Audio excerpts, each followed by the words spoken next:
Hermanos, recordemos que estamos en el capítulo 17 del Evangelio de Lucas. Vamos a leer los versos 3 y 4. Empiezo en la parte B del versículo 3. Si tu hermano pecare contra ti, repréndele. Y si se arrepintiere, perdónale. Y si 7 veces al día pecare contra ti, y 7 veces al día volviere a ti, diciendo me arrepiento, perdónale. Acuérdense que estamos en el camino a Jerusalén y Jesús precisamente ha venido enseñando tanto a los discípulos como a la gente lo que significa la verdadera vida, la vida cristiana. Y es importante tenerlo claro porque sencillamente si nosotros no entendemos el Evangelio, si no entendemos la verdad de Dios, es imposible que podamos experimentar el cristianismo de manera certera, de manera firme. Y aquí quiero decirles lo siguiente. Rosana, pásame el bolso un momento. Quiero decirles lo siguiente. El Señor Jesús nos está llamando. Perdónenme la interrupción, pero el mensaje lo grabé en un disco.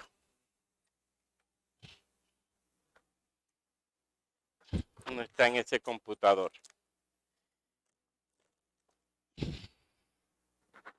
Les decía, el Señor ¿qué quiere? ¿Qué está buscando con nosotros? Sin duda alguna, no quiere que nosotros seamos cristianos superficiales, cristianos que toman a la ligera el Evangelio. Fíjense todo lo que ha venido enseñando hasta el día de hoy. Son 17 capítulos que casi llevamos. Y 17 capítulos que nos están diciendo a nosotros cómo Él busca personas santas, personas que realmente asuman la verdad de Dios en amor, pero también la verdad de Dios en santidad. Y aquí es donde nosotros vamos precisamente a hablar hoy. Fíjense que el texto de hoy nos está llamando al perdón y nos está llamando a la corrección. Dos realidades que debemos estar viviendo si es que realmente el cristianismo para nosotros es estilo de vida. En términos generales, la reprensión y la corrección, fíjese que Jesús dice, y tomo la parte ver otra vez, si tu hermano pecare contra ti, repréndele, y si se arrepintiere, perdónale.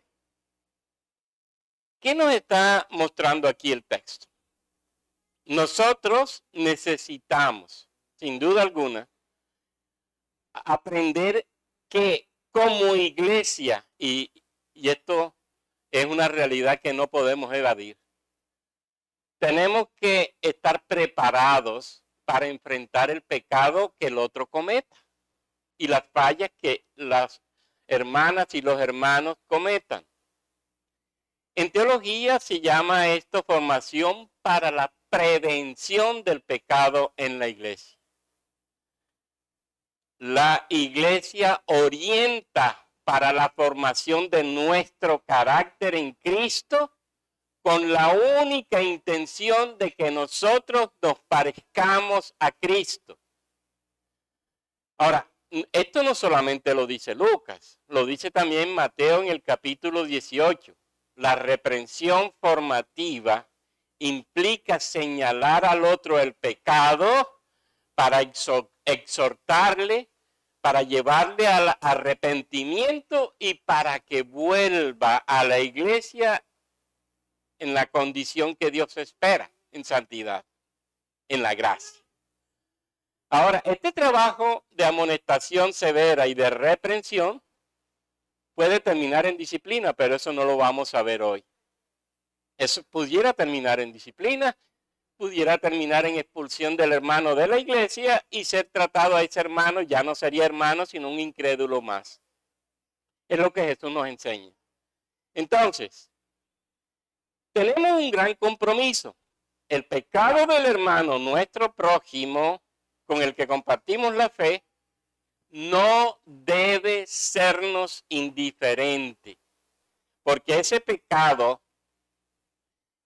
puede llevar a ese hermano no solamente a sufrir, sino que lleva a sufrir a la iglesia. La iglesia también va a ser afectada y lógicamente ese pecado va a ser una ofensa directa contra Dios.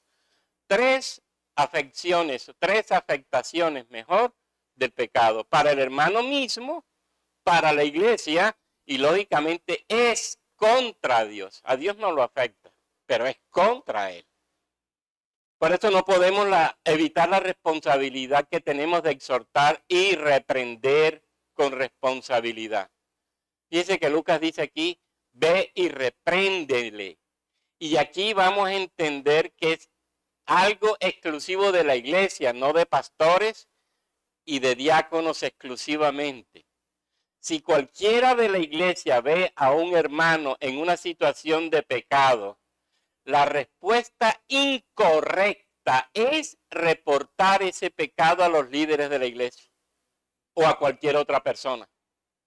La acción correcta que Dios nos muestra aquí es que esa persona debe ir directamente contra aquel que falló, exhortarlo, corregirlo, reprenderlo para que busque al Señor nuevamente.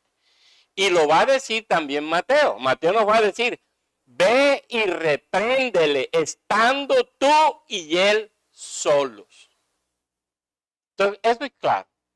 Un hermano peca, nosotros lo vimos, alguien de la iglesia lo vio, ese hermanito va donde el hermano y con el amor de Dios, y ya lo veremos, hará todo el trabajo de exhortación para la corrección y para la restauración.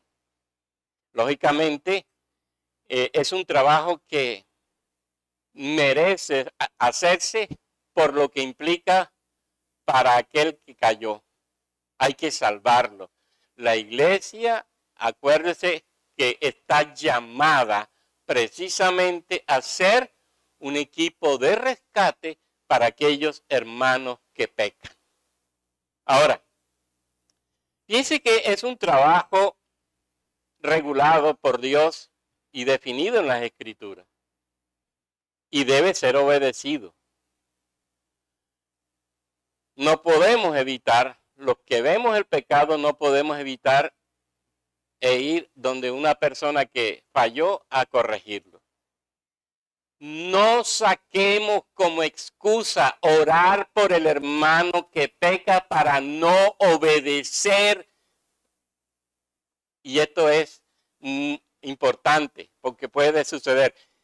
Repito, no podemos sacar como excusa el orar por el hermano para no hacer el trabajo que nos corresponde, porque eso es lo que a veces uno oye. No, yo me dediqué a orar por el hermanito para que Dios hiciera la obra en él. No, la Biblia no dice ora por el hermano. La Biblia dice, ve donde el hermano, repréndele, corrígele, de tal manera que venga otra vez a ser parte del cuerpo de Cristo. No hay excusas para eso. Así que es importante mirar de manera cercana a esta realidad. ¿Para qué? Para que no quede el ofensor en pecado, para que no quede el ofendido, lógicamente, en una situación de división con el ofensor para que se sane la relación y la iglesia pueda estar en la paz que Dios quiere que esté.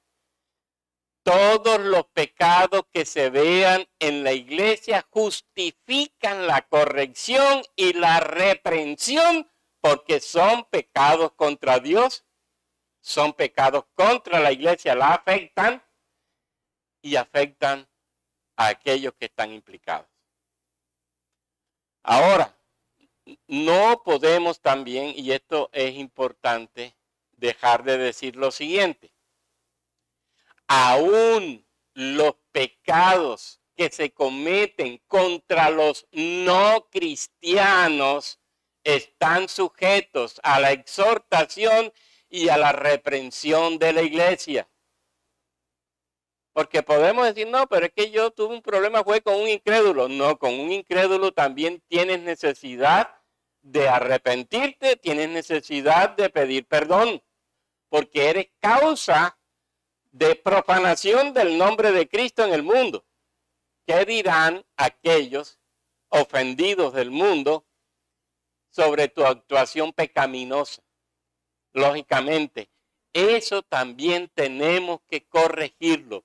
Esos pecados también deshonran a Cristo ante los ojos del mundo y generan ideas y comentarios que manchan y que ofenden a la iglesia, a la congregación del Señor. Y ojo también, la pasividad no puede darse en este sentido en la iglesia.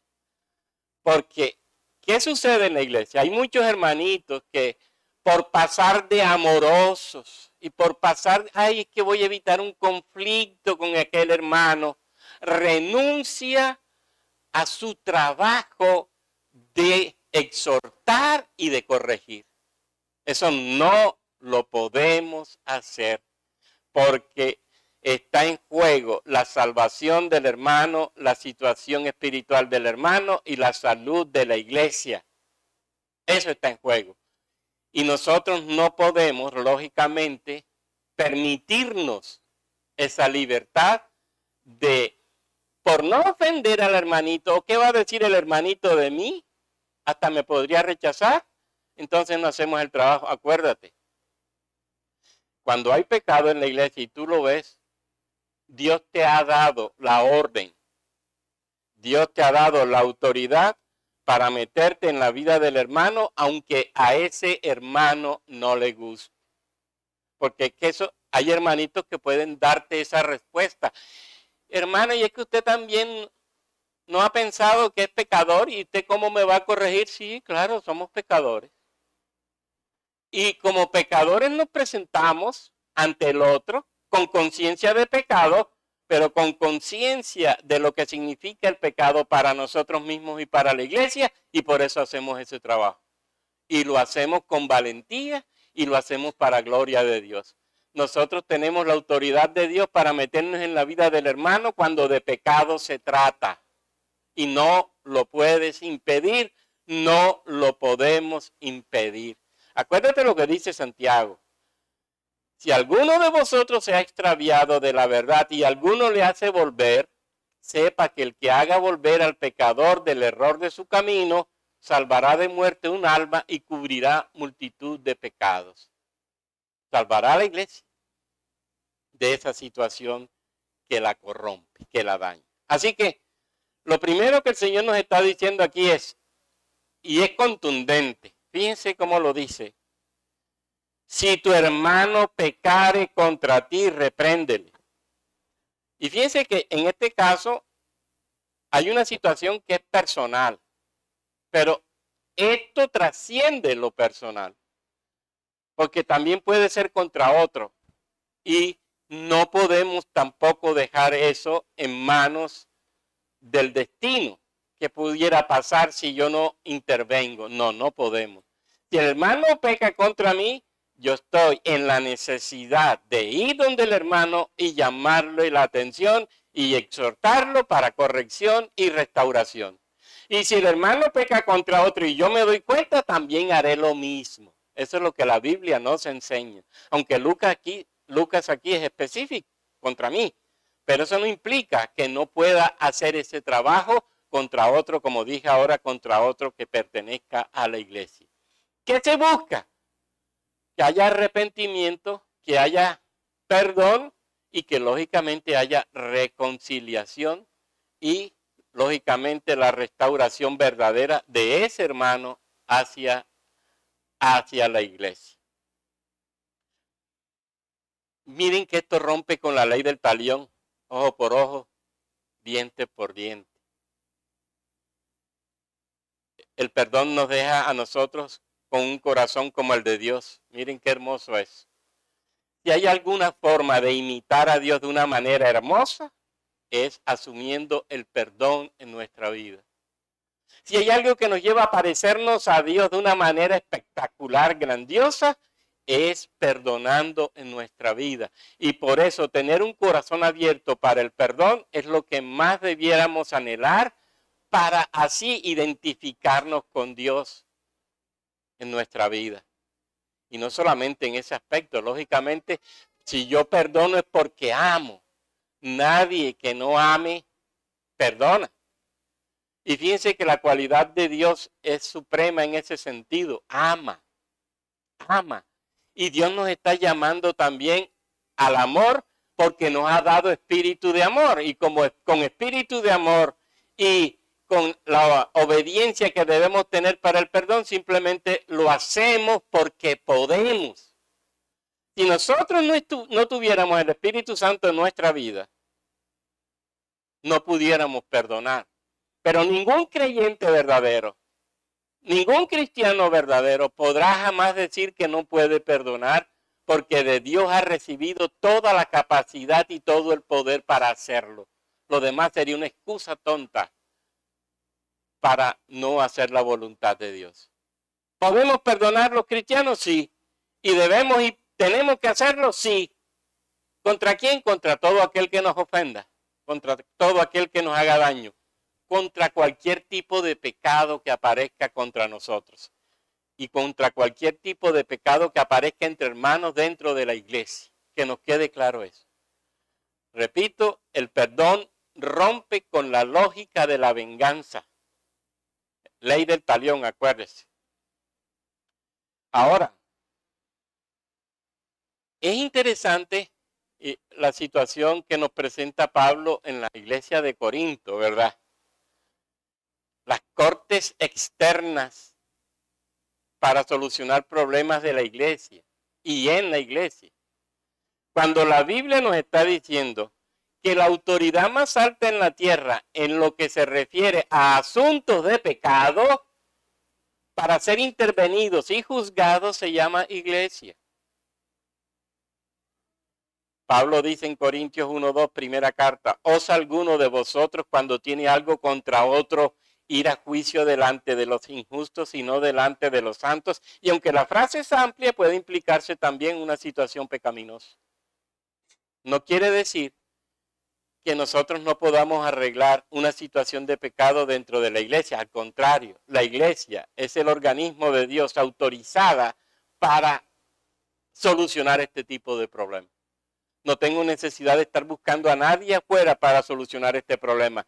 El implicado, o mejor, los implicados en Cristo Jesús pueden hacerlo y pueden hacerlo de manera rápida, de manera evidente, de manera sabia y de manera amorosa por la presencia de la palabra en sus corazones, por la presencia del Espíritu Santo en sus corazones, por la presencia de la vida de Dios en sus corazones. Y fíjense que también Pablo agrega en Gálatas, en el capítulo 6, si alguno fuere sorprendido en alguna falta, vosotros que sois espirituales, restaurarle con espíritu de mansedumbre. Fíjense que sí lo podemos hacer. ¿Qué podemos hacer? Llamar al otro para corrección y exhortación. ¿Por qué? Porque tenemos la orden de Dios, pero tenemos la gracia de Dios, porque tenemos el poder de Dios para hacerlo. ¿Y para hacerlo cómo? En mansedumbre y en humildad. ¿Podemos hacerlo? Sin duda alguna, sí. ¿En qué poder? En el del Espíritu Santo. Y utilizando qué gracias y virtudes, la humildad. y la mansedumbre.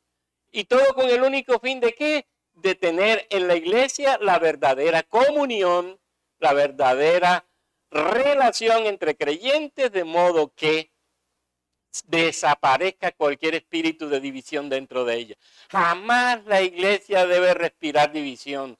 Jamás la iglesia debe vivir separación. Jamás la iglesia debe vivir la desunión, porque no es el espíritu que procura Dios para los santos. Lo que siempre ha preocupado y ha deseado y busca Dios para la iglesia es la comunión en su espíritu y en su palabra. Y Cristo Jesús ya nos logró la unidad. Ya lo hizo. ¿Qué tenemos que hacerla? Vivirla y cuidarla. Vivirla y cuidarla para que no se pierda al interior de ella. Por el Espíritu mismo que está en nuestros corazones. Así que todo acto de reprensión para la comunión y unidad de la iglesia, los hermanos que ven situaciones de pecado tienen la obligación de actuar para que, repito, haya reconciliación, haya perdón y haya comunión total en la iglesia. No podemos evitar eso.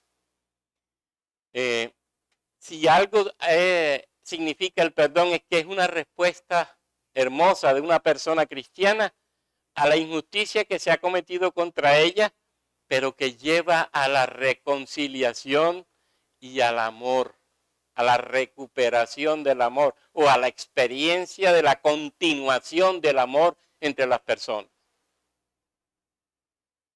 Si el amor y la comunión no nos identifican a nosotros como pueblo de Dios, entonces podemos poner en tela de juicio nuestro cristianismo. Fíjense la súplica de Cristo en la cruz por sus ofensores. Padre, perdónalos, porque no saben lo que hacen.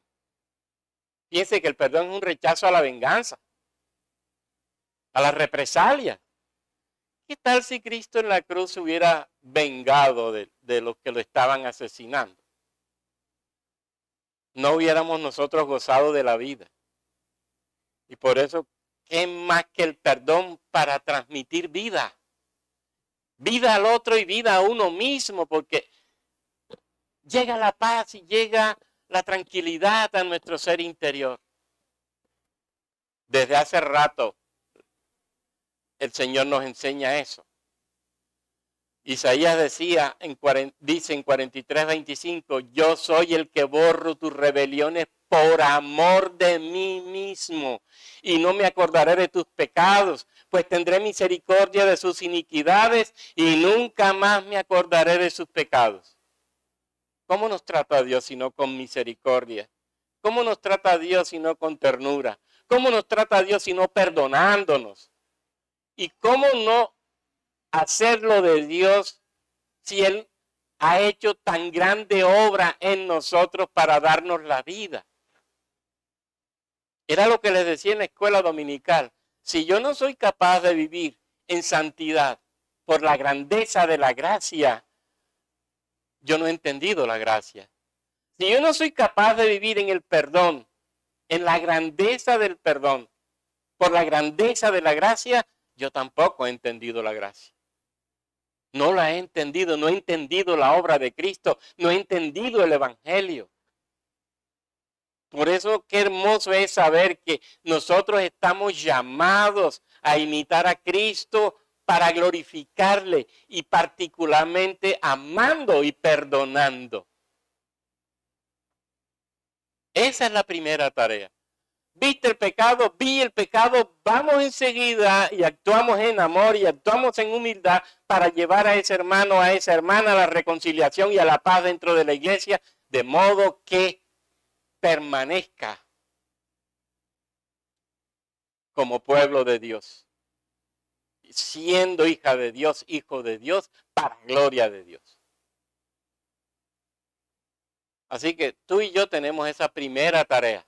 Alguien vi en pecado, actúo de inmediato.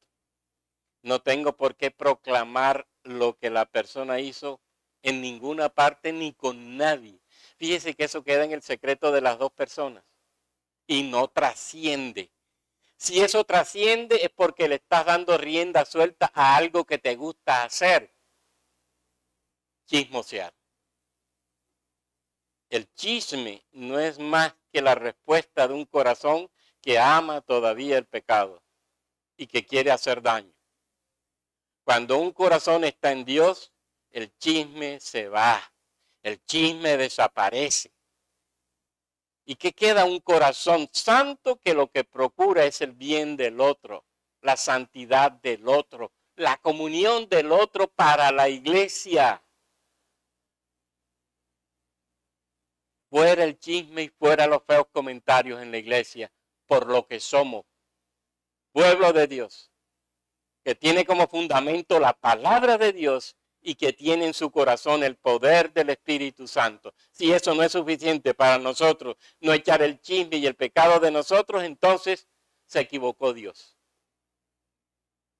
Y Él no lo ha hecho. Ahora mire lo que sigue diciendo el texto. Y si 7 veces al día pecare contra ti y 7 veces al día volviere a ti diciendo me arrepiento, perdónale. Fíjense que aquí ya Jesús está diciendo, mire, la condición natural del cristiano es perdonar. Es decir, esto ya no es extraño al corazón del creyente. Si eres creyente, por naturaleza perdonas. Si eres creyente, el perdón fluye en ti por ser hijo e hija de Dios. No tendrías ni que pensarlo 2 veces para perdonar. Si van a ti a pedirte perdón. Y a pedirte perdón las veces que sea necesario. ¿Por qué? Porque, ya lo dije, la práctica del perdón sirve para salvaguardar la unidad de la iglesia y la identidad de la iglesia como pueblo del perdón, como pueblo de Dios. Es un acto, ese de perdonar es un acto, una cualidad que nos identifica acertadamente con Dios perdonador. Y eso es hermoso. Y fíjense que aquí Jesús la eleva a la máxima potencia. Hay un texto que a mí me llama la atención y estuve leyéndolo entre los judíos, particularmente Amós en el capítulo 1 y en el capítulo 2. Y si usted lee Amós los versos 3, 6, 9, 11, voy a leer simplemente unos 2 versos para que entendamos lo que quiero decirle. Es importante, ¿por qué? Porque los judíos se fundamentaron ahí para decir que el perdón perfecto es cuando se da por 3 veces. Mire lo que dice Amós 1:3. Así ha dicho Jehová, por 3 pecados de Damasco y por el cuarto no revocaré su castigo. Y así en el 6, así ha dicho Jehová, por 3 pecados de Gaza y por el cuarto no revocaré su castigo. En el 9, así dice, así ha dicho Jehová, por 3 pecados de Tiro y por el cuarto no revocaré su castigo. Y usted sigue leyendo y se va a dar cuenta cómo dice lo mismo en ese sentido. Los judíos dicen, tomando estos textos, y en el capítulo 2 también verso 1, 4 y 6 dice lo mismo, ellos hacen una interpretación un poco sorprendente, porque al final van a decir, no, Amós lo que quiere decir es que solamente tenemos que perdonar 3 veces, ya una 4ª vez no. Y ellos van a decir textualmente que el que perdona 3 veces es un hombre perfecto. El que perdona 3 veces, según lo que dice Amós, según la interpretación que ellos hacen, es un hombre perfecto. Sin embargo, Jesús utiliza aquí el número 7. Ya ustedes saben que los 7 es lo completo, lo perfecto, indica totalidad. Piense que Dios crea el mundo en 7 días. No hizo falta nada, todo lo hizo Dios perfecto y lo hizo completo. En Egipto se profetizan 7 años de abundancia, 7 años de escasez, 7 años donde tendrán todo, 7 años donde les faltará todo. Caín será vengado 7 veces, para decir siempre será vengado. Ese es el número de la perfección, de la completitud, dirían los teólogos. Y fíjense que lo que Jesús está diciendo es simplemente sencillo. Se debe perdonar siempre. Se debe perdonar siempre. Mateo va a agregar 70 veces 7, pero es lo mismo. 7 veces será vengado Caín, 70 veces 7 será vengado Lamec. ¿Se acuerdan de Génesis? Para decir la misma cosa.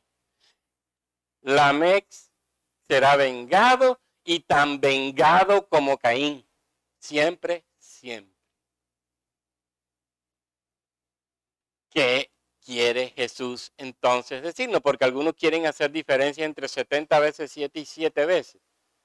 Y algunos la hacen. Pues desde comentaristas de la tradición judía nos están diciendo que la expresión significa lo mismo.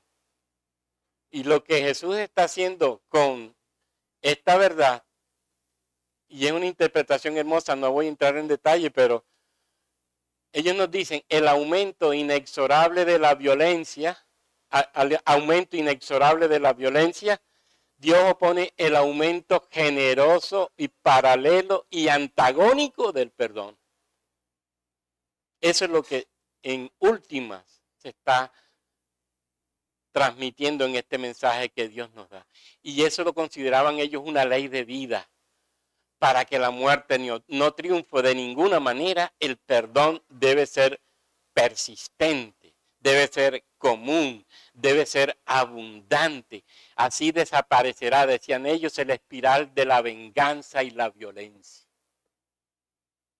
Así que, ¿qué nos está diciendo entonces Lucas? ¿Y qué nos va a decir entonces Mateo desde esta tradición judía? Debemos perdonar siempre sin tener en cuenta la ofensa. ¿Cuántas han sido? ¿De qué tipo han sido? La intensidad de la ofensa. Póngase usted a pensar que Dios aplicara el Salmo 130 a nuestra vida. Si llevas en cuenta, Señor, nuestros delitos, ¿quién podrá resistir? ¿Quién podrá mantenerse? Póngase usted cuenta, Dios sacando cuentas de nuestros pecados y de nuestras maldades. ¿En qué terminamos? Definitivamente muertos. Pero Dios no hace eso. ¿Y por qué Dios no hace eso? Porque Él vino precisamente para salvar a un pueblo y constituir a ese pueblo como pueblo de gracia y como pueblo de vida. Y a ese pueblo de gracia y ese pueblo de vida le dio la capacidad de perdonar y de vivir para su gloria. Entonces, ¿qué mensaje al final nos quiere transmitir? Lucas, el mismo de Mateo.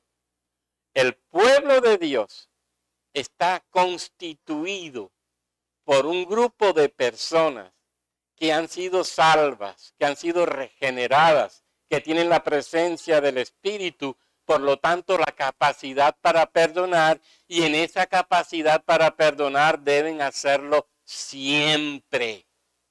No hay excusa para no hacerlo. Mateo agrega una parábola, yo se las voy a tratar aquí muy rápido. ¿Se acuerdan? De un hombre que debía, dice el texto, 10,000 talentos. Yo haciendo, lógicamente el valor del talento dependiendo si es de plata, si es de oro, lo que pese tendrá un valor. Pero yo sé que hay entre los valores un promedio. 10,000 talentos en aquel tiempo eran aproximadamente, y les digo promedio, 30 billones de pesos. Póngase usted a pensar la cantidad de dinero que debía este hombre. Ahora, si usted revisa la historia de Palestina en ese tiempo,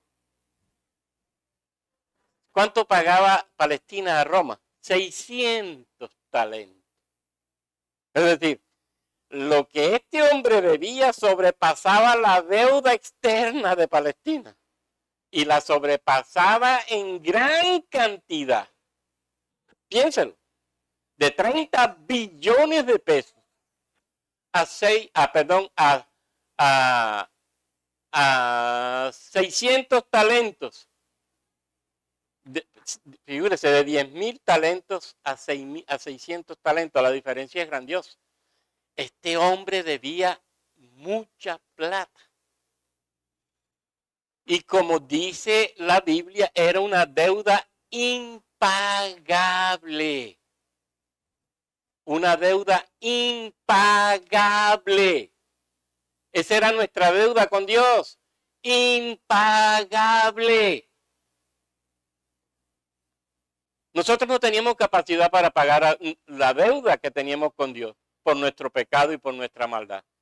¿Y qué hizo Dios? Hizo como este rey. Nos perdonó la gran deuda.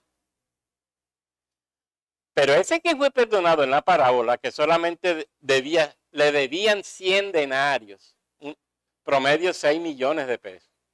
Póngase usted a pensar, de 30 billones que le perdonaron a 6 millones. Era un 0 y piquito 2%.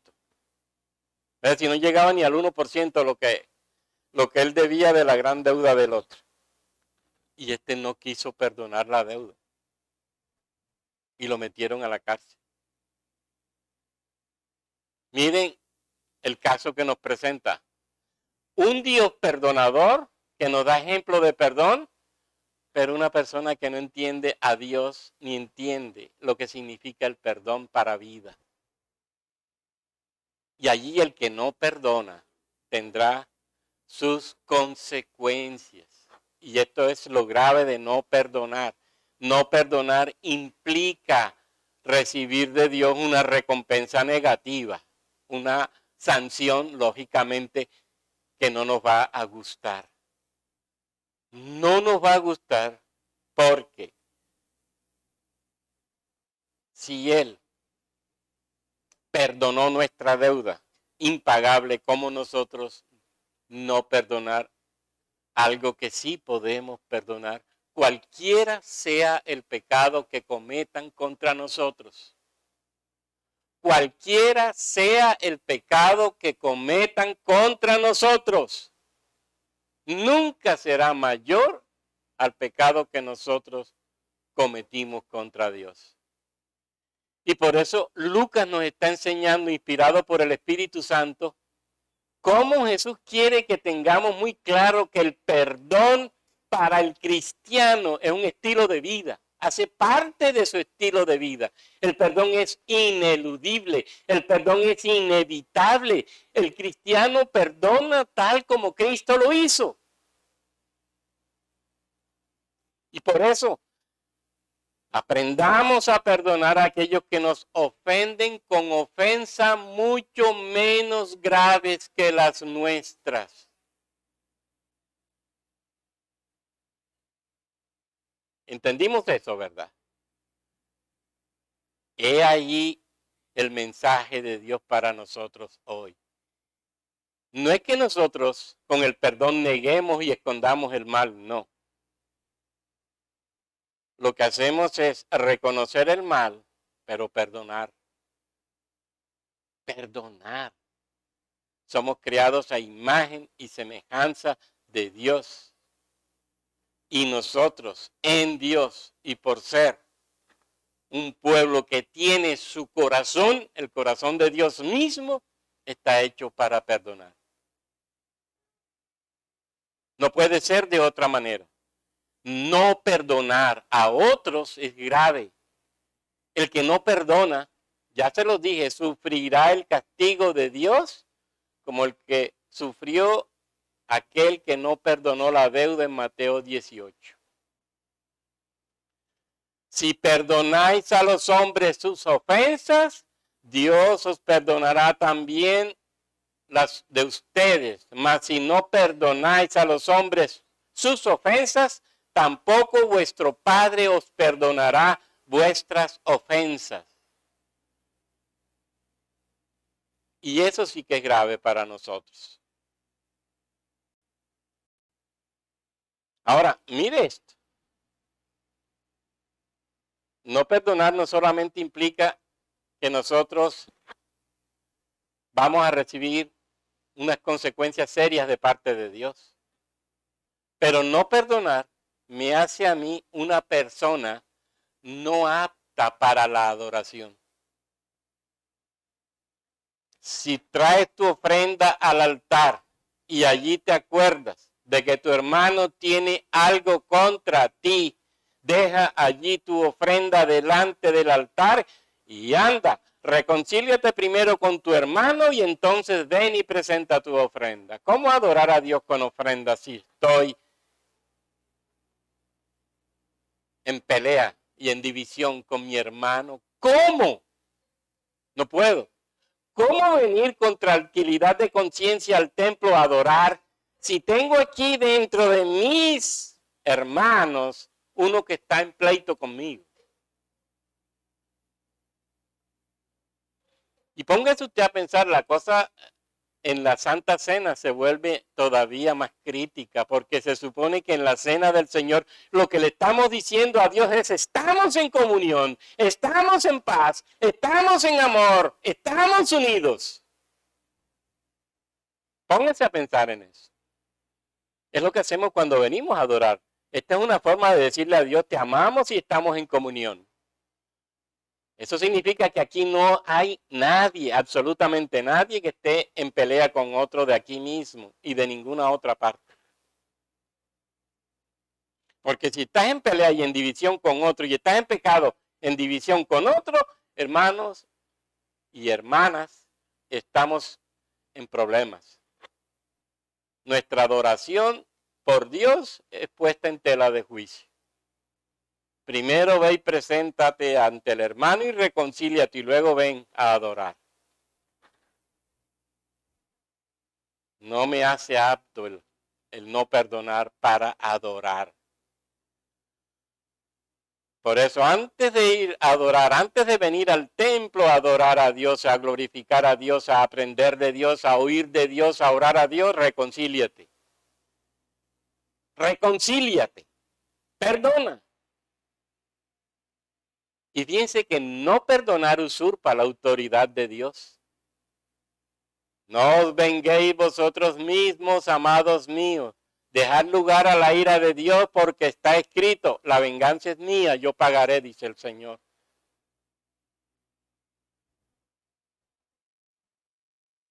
Tú cumple con la tarea, y tarea hermosa, de reconciliarte con tu hermano. Reconcíliate, perdona. Lo demás es lo de menos.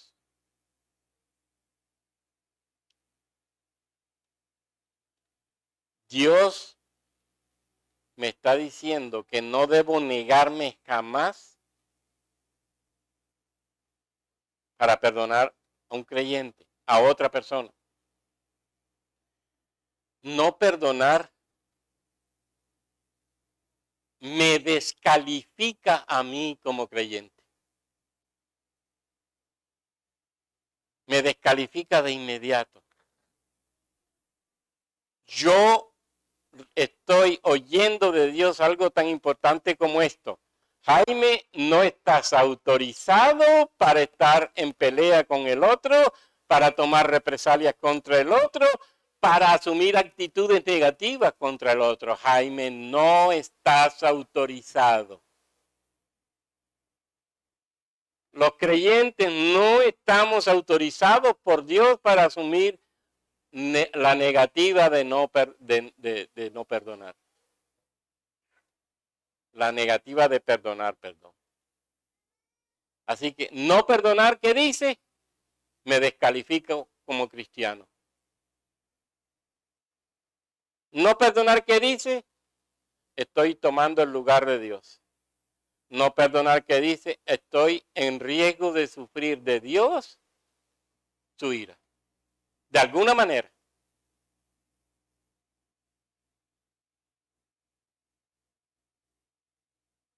Así que no piense que estás apto y no piense que estás autorizado por Dios para no perdonar. Es todo lo contrario. No perdonar es ir en contra de lo que Dios establece. Te lo repito, no perdonar te descalifica como creyente. Si tú dices que no perdonas, pero afirmas que eres creyente, es una gran mentira. Y te estás engañando a ti mismo y le estás haciendo un serio daño a la iglesia.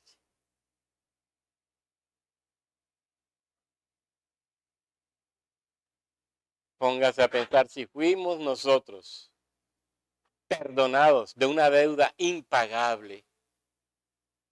¿Cómo yo voy a ser tan tonto de asumir una posición de no perdonar una deuda tan irrisoria como la que cometen conmigo cuando me ofenden?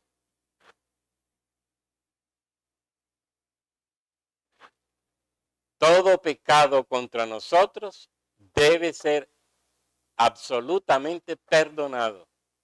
Este es el modelo que Dios nos establece en nuestra vida cristiana.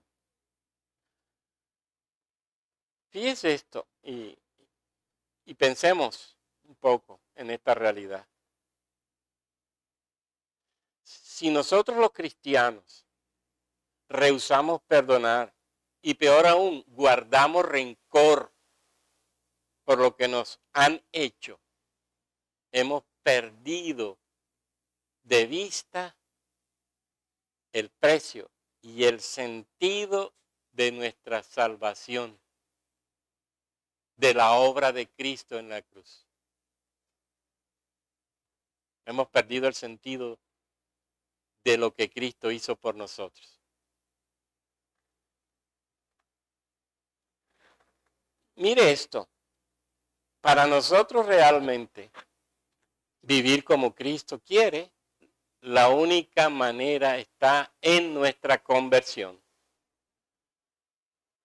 Solo yo puedo sufrir un cambio de conducta cuando la regeneración es una realidad en mí. Los cambios de conducta en un incrédulo son insostenibles. No que voy a perdonar, en eso no se mantienen. Al final fallan. Los cristianos debemos asumir con entereza de carácter y en el poder del Espíritu esta realidad. Y eso sí debe ser sostenible en el corazón del creyente. Dice una persona que no es cristiana, él dice, hacer una buena obra es fácil. Lo difícil es llevar toda una vida en buenas obras. Y tiene razón. Un no cristiano, ¿cómo lograrlo? Las personas son incapaces de hacer buenas obras en su vida. Al final no lo harán nunca. Pero en cambio un creyente sí puede hacerlo. Y una de esas grandes y hermosas y perfectas buenas obras es la del perdón. Y un perdón que es posible porque tú y yo hemos sufrido la transformación de nuestro carácter por la regeneración, por la palabra, por la presencia del Espíritu Santo en nosotros. Así que resumiendo dos cosas, Lucas es contundente en esto. Uno, no permitamos el pecado en la iglesia. Y no trates de evadir la responsabilidad de la corrección del otro cuando tú lo veas en pecado. Recuérdalo, estás autorizado por Dios para meterte en la vida del otro cuando ves pecado en él. El otro no podrá decirte lo contrario. ¿Y tú quién eres para meterte en mi vida? Si esa persona es creyente, va a entender cuando tú le digas, Dios me dio permiso para meterme en tu vida. Y Dios me autorizó para decirte lo que tengo que decirte frente al pecado que estás viviendo. Si el otro es creyente, entenderá eso. Y dos, fíjense que es a solas. Ve y repréndele tú. No dice, ve, busca otro y repréndanle. No dice.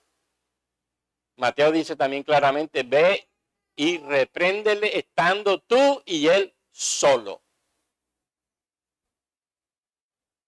Entendemos eso, ¿verdad? Uno, eso. Si veo pecado, estoy autorizado por Dios a intervenirlo en la persona que ha caído. Y la persona que ha caído, si es creyente, asumirá también con un corazón abierto la corrección y la exhortación para arrepentimiento y restauración. Y dos, lo que hemos dicho ahora, y es importante también que lo tengamos en cuenta. Fíjense que Lucas dice, ve tú y repréndele solo, pero también Lucas nos agregó otra verdad. ¿Cuál verdad? Bueno, la que acabamos de compartir. Si alguien viene a ti a pedirte perdón y a pedirte perdón muchas veces perdona. El perdón siempre en el creyente será un estilo de vida, una cualidad de vida. Es parte esencial del corazón del creyente que tiene al Espíritu y de fundamento la santa y bendita y pura palabra.